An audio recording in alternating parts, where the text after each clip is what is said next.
Nigerians, I speak to you today heart and sense of responsibility, aware of the turmoil and violent protests unleashed in some of our states.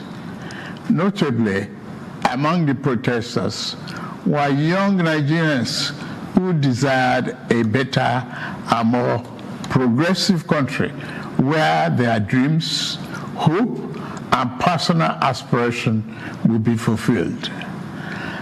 I am especially pained by the loss of life in Jigawa, Kano, Kaduna, and other states, the destruction of facilities in some states, and the wanton looting of supermarkets and shops, contrary to the promise of protest organizers that the protest will be peaceful across the country. The destruction of properties set us back as a nation, as scarce resources will be again used to restore. I commiserate with the families and relations of those who have died in the protests. We must stop further bloodshed, violence, and destruction. As the president of this country, I must ensure public order in line with the constitutional oath to protect the lives and property of every citizen. Our government will not stand idly by and allow a few political agenda to tear this nation apart. Under these circumstances, I hereby enjoin protesters and the organizers to suspend any further protests and create room for dialogue, which I have always acceded to at the slightest opportunity. Nigeria requires all hands on deck and need us all, regardless of age, party,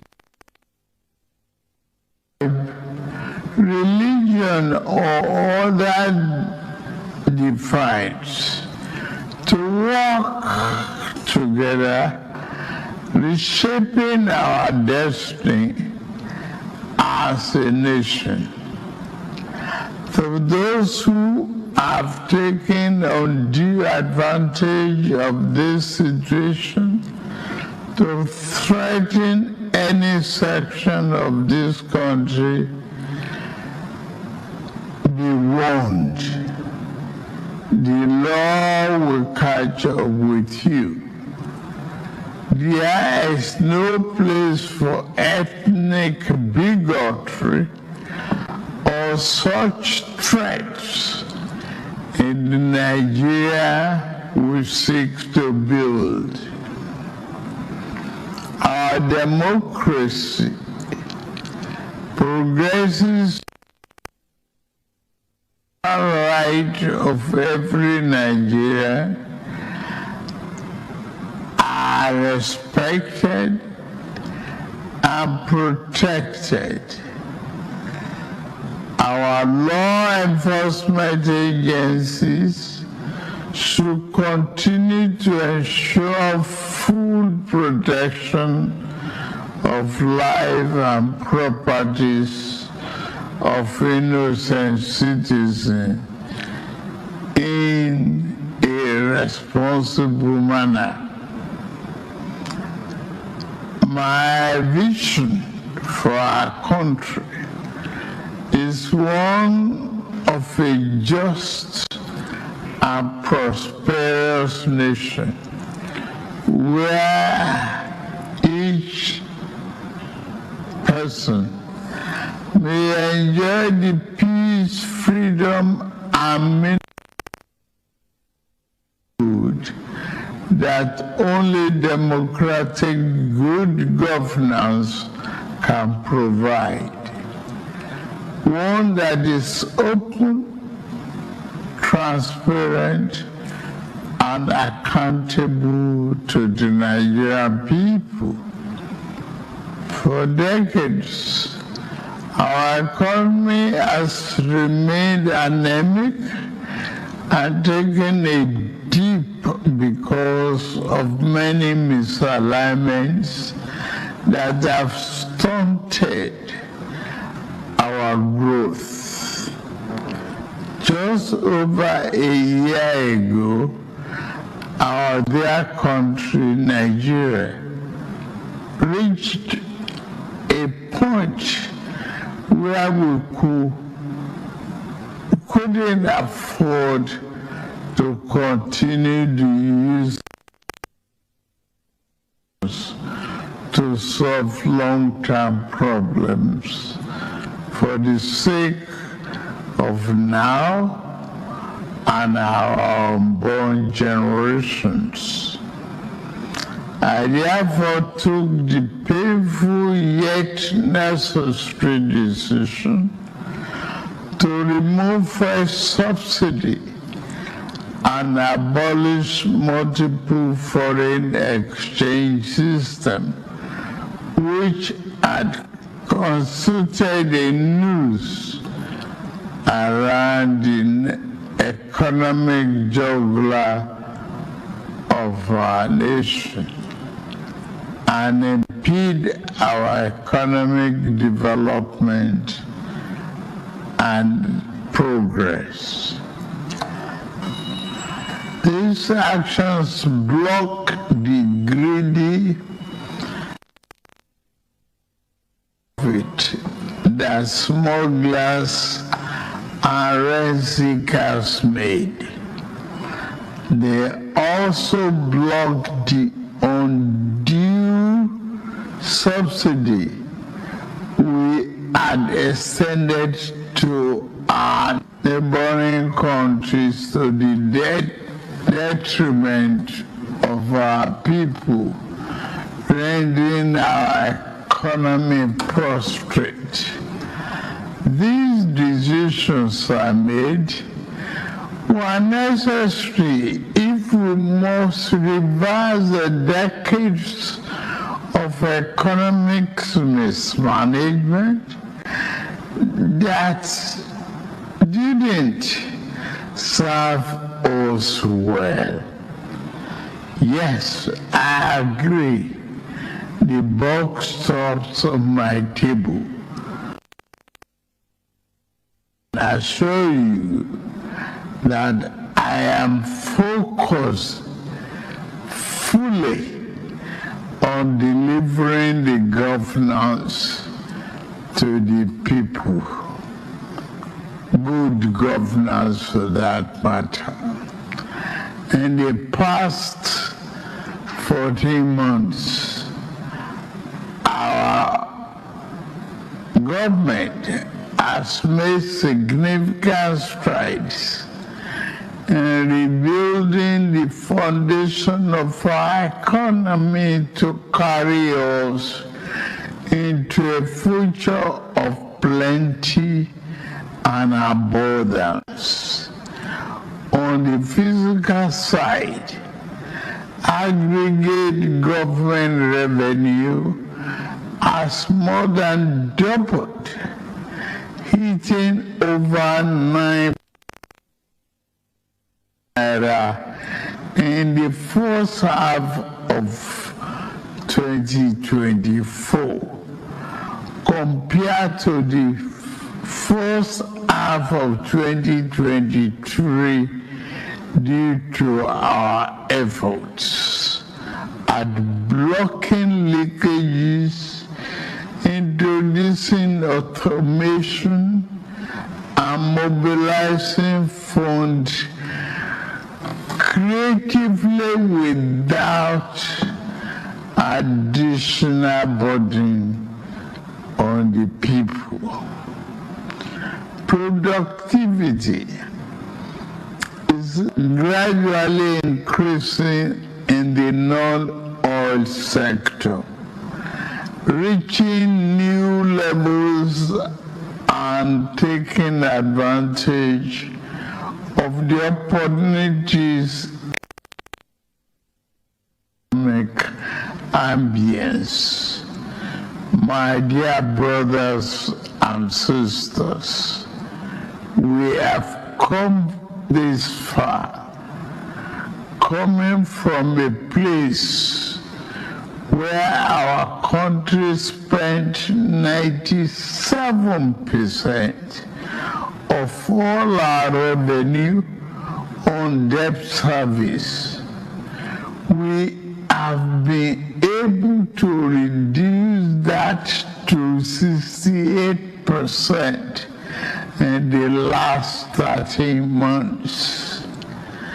We have also cleared legitimate outstanding foreign exchange obligations of about $5 billion without any adverse impact on our. This has given us more financial freedom and room to spend more money on you, our citizens, to fund essential social services like education and health care. It has also led to our state and local government receiving highest allocation ever in our country's history from the Federation account. We have also embarked on major infrastructure projects. We are working to complete inherited projects critical to our economic prosperity, including roads, bridges, railways, power, and oil and gas development. Notably, the Lagos-Calabar Coastal Highway and Sokoto-Badagry Highway projects will open up 16 connecting states, creating thousands of jobs and boosting economic output through trade, tourism, and migration. Our once declining oil and gas industry is experiencing a resurgence on the back of the reforms I announced in May 2024 to address the gaps in the Petroleum Industry Act. Last month, we increased our oil production to 1.61 million barrels per day, and our gas assets are receiving the attention they deserve. Investors are coming back into direct investments signed over $500 million since then. Fellow Nigerians, we are a country blessed with both oil and gas resources, but we met a country that had been dependent solely on oil-based petrol, neglecting its gas resources to power the economy. We were also using our hard-earned foreign exchange to subsidize the use. To address this, we immediately launched our compressed natural gas initiative, CNG, to power our transportation economy and bring us down. This will save over 2 trillion naira a month being used to import PMS and AGO and free up our resources for more investment in healthcare and education. To this end, we'll be distributing of extremely low or no cost to commercial vehicles that transport people and goods and who currently consume 80% of imported PMS and AGO. We have started the distribution of conversion kits and setting up of conversion centers across the country in conjunction with the private sector. We believe that this CNG initiative reduce transportation costs by approximately 60% and help to curb inflation. Our administration assumed its commitment to the youth by setting up the student loan scheme. To date, 45.6 billion has already been processed for payment to students and their respective institutions. I encourage more of our vibrant youth population of this opportunity. We established the Consumer Credit Corporation with over 200 billion to help Nigeria to acquire essential products without the need for immediate cash payment, making life easier for millions of households. This will consequently reduce corruption and eliminate cash and opaque transactions. This week, I ordered the release of an additional $50 billion each for NEL Fund, the Student Loan and Credit Corporation for the proceeds of crime recovered by the EFCC.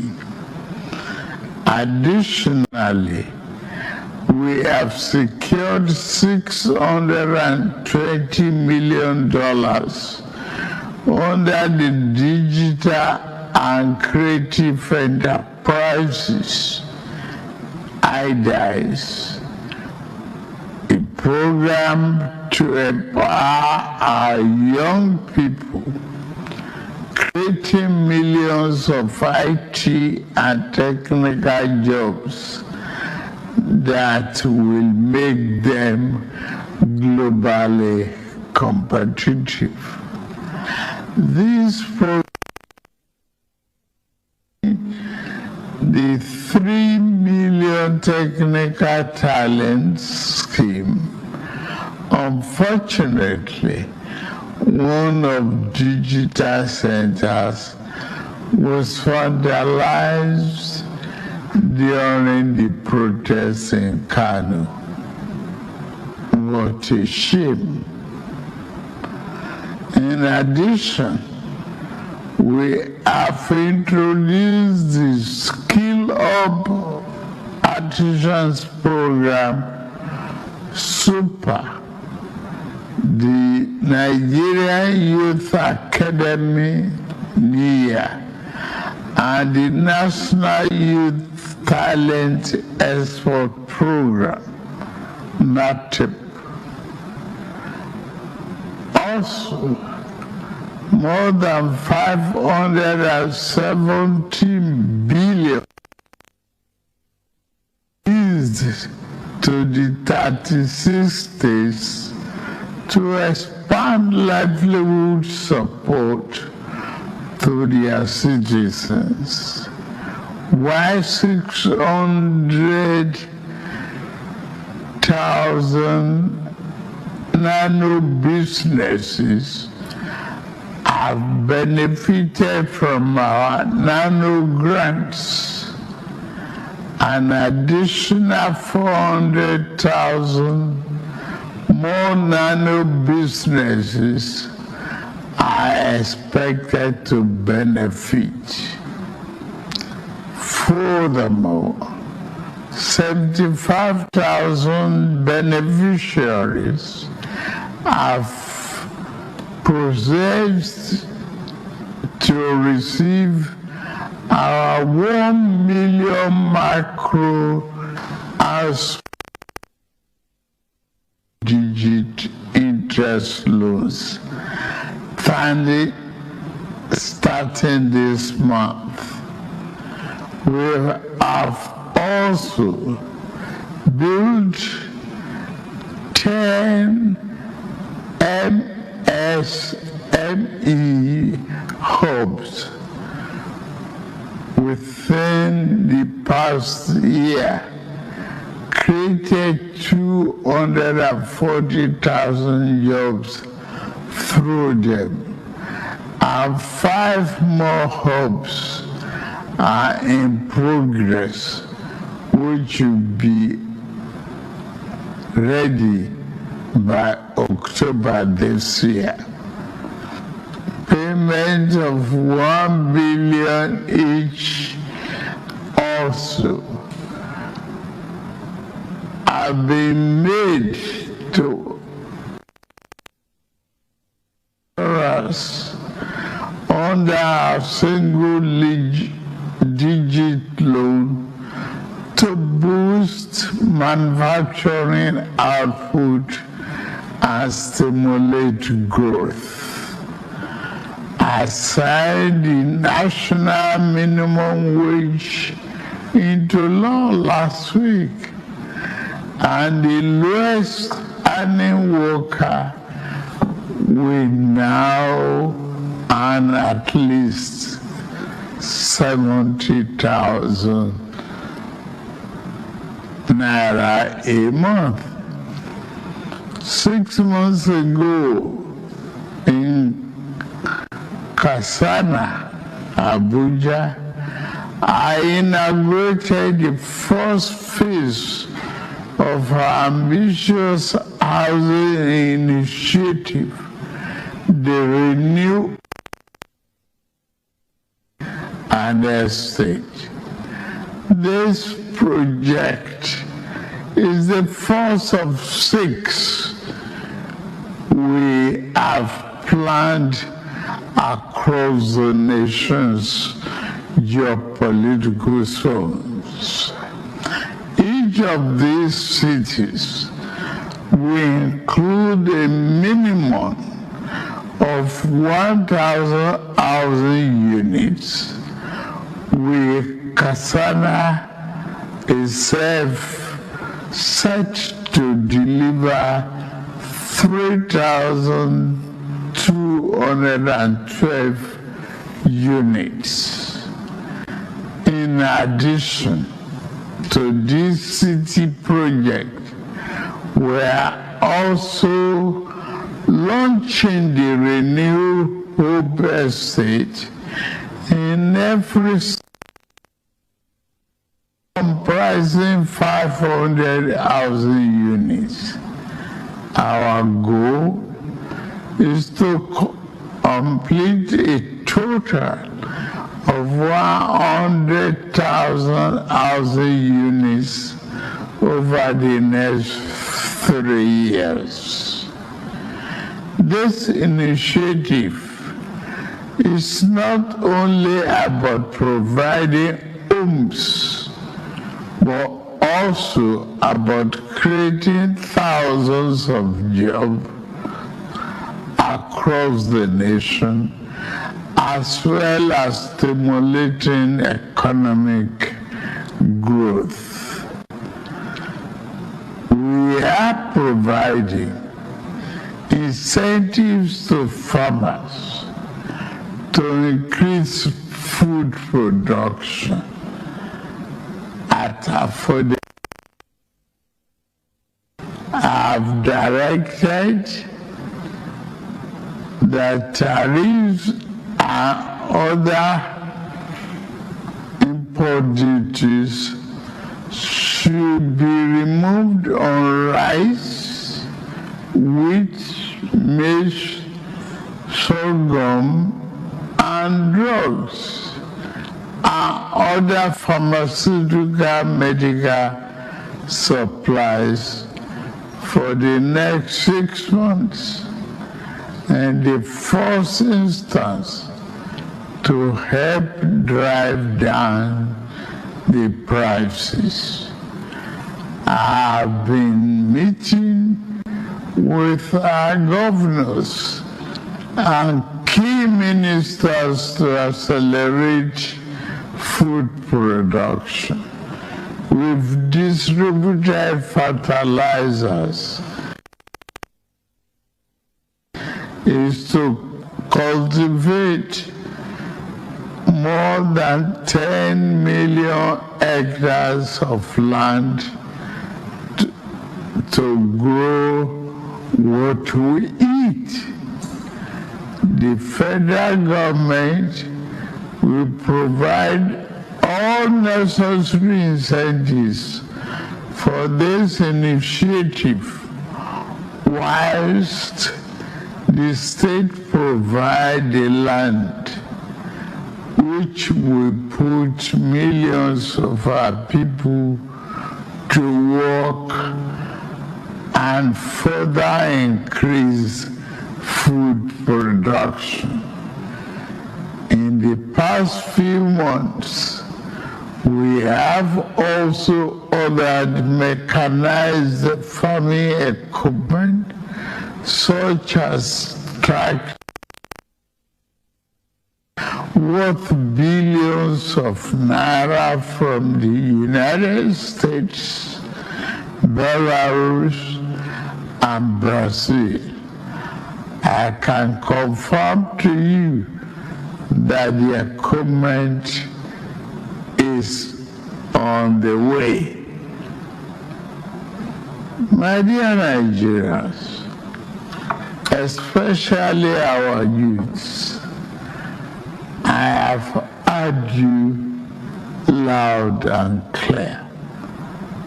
I understand the pain and the frustration that drive these protests. And I want to assure you that our government is committed to listening and addressing the concerns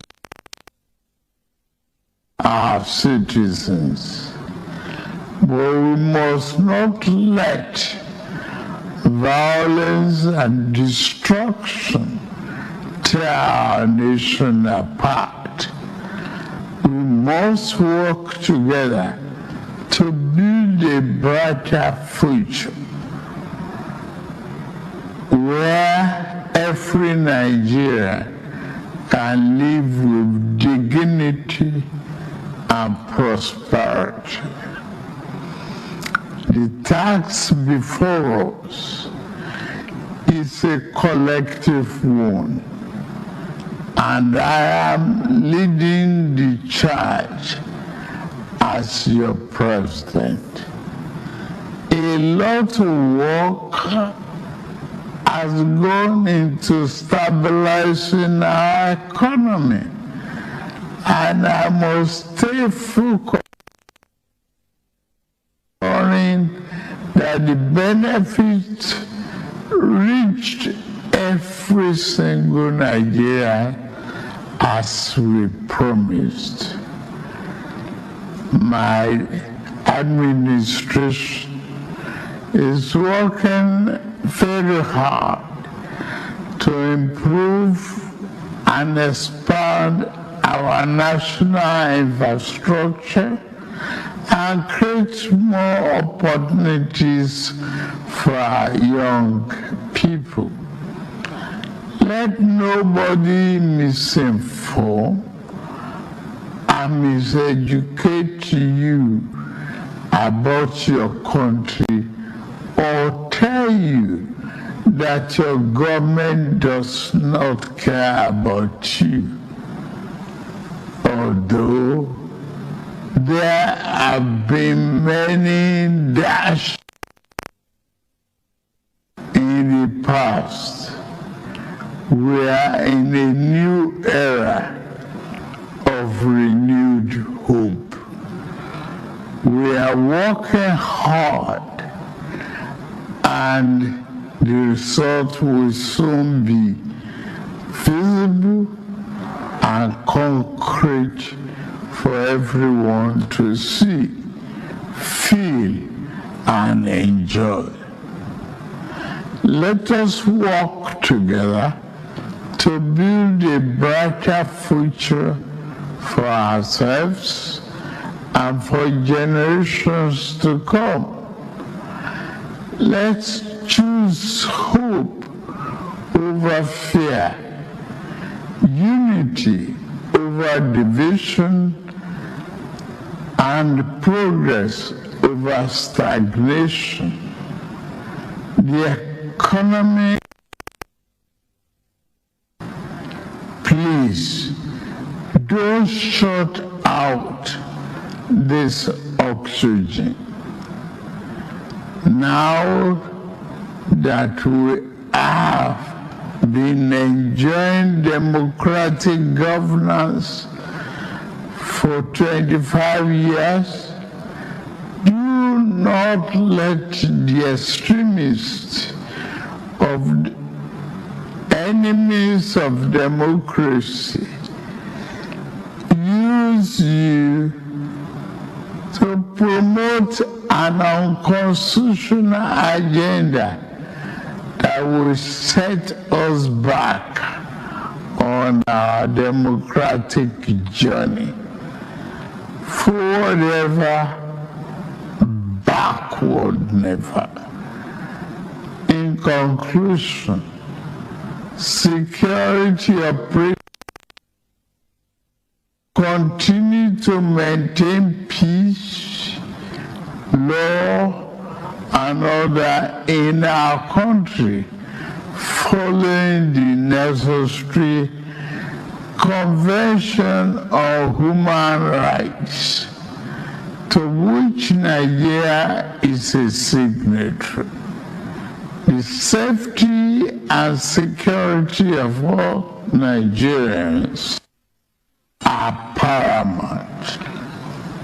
Thank God and thank you for your attention, and may God continue to bless our great nation. Thank you very much.